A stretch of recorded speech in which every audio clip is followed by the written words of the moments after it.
Hello बच्चों, let us set this question.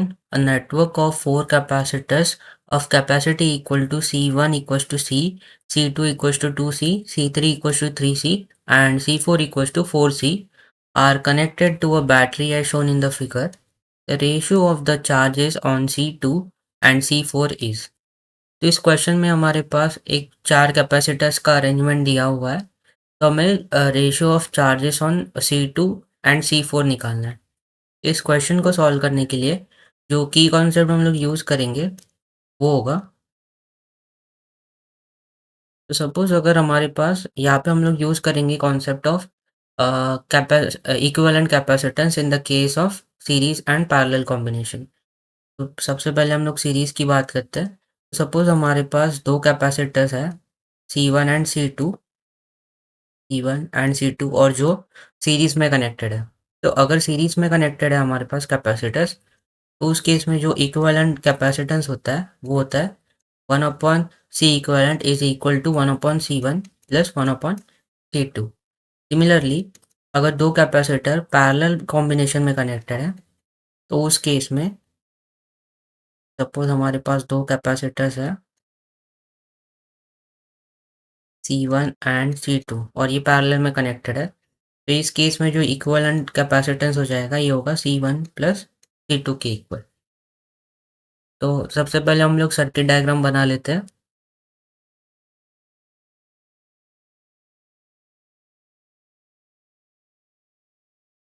और यहाँ पे एक कैपेसिटेंस और है, तो ये हमारा C1 है जिसका कैपेसिटेंस C दिया है, ये C2 है जिसका कैपेसिटेंस टू सी है, C3 जो है ये 3C, C4 जो है ये 4C के इक्वल है। और यहाँ पे हमारे पास एक बैटरी कनेक्टेड है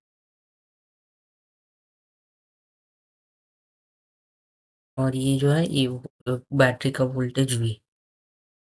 ना अगर हम लोग इस सर्किट डायग्राम को देखें तो हमें पता चलेगा कि ये तीन कैपेसिटर्स जो है ये आपस में सीरीज में कनेक्टेड है। तो हम लोग सर्किट को अगर मॉडिफाई करें तो हमारा सर्किट जो है ये बन जाएगा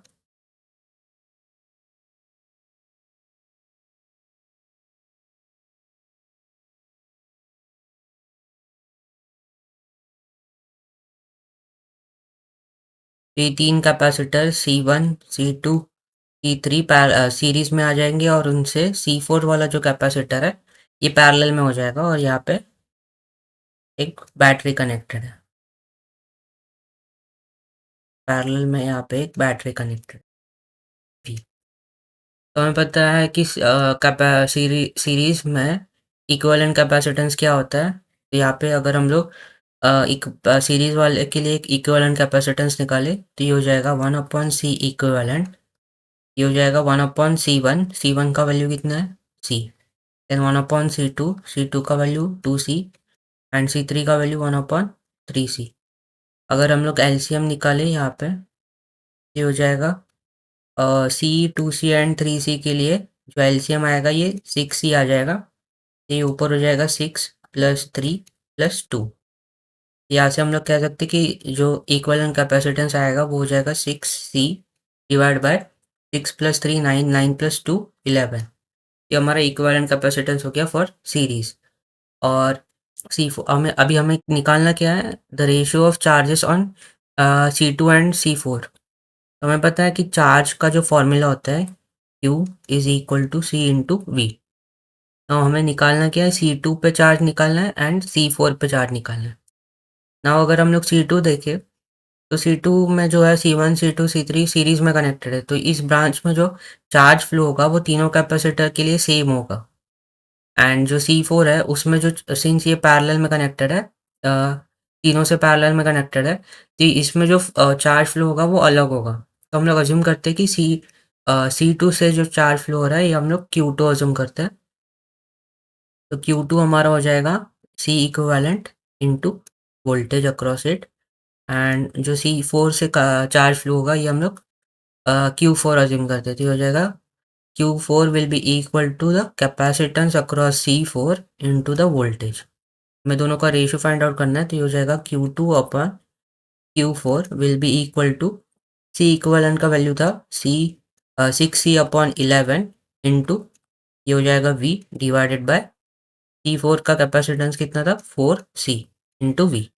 यहाँ से C एंड V कैंसिल हो जाएगा और इसको सिंप्लीफाई करें तो ये हो जाएगा Q2 upon Q4 will B 6 upon 11 into 4 हो जाएगा 44। इसको कैंसिल करें 2 से तो ये हो जाएगा 3 2 जा and 22 2s are 44. So therefore we can say the ratio of charges on capacitor C2 and C4 will be 3 upon 22. ये हमारा आंसर हो जाएगा। तो अभी अगर हम लोग ऑप्शन चेक करें तो ऑप्शन के अकॉर्डिंग ऑप्शन बी हमारा राइट आंसर हो जाएगा। So I hope you have understood it well and best of luck.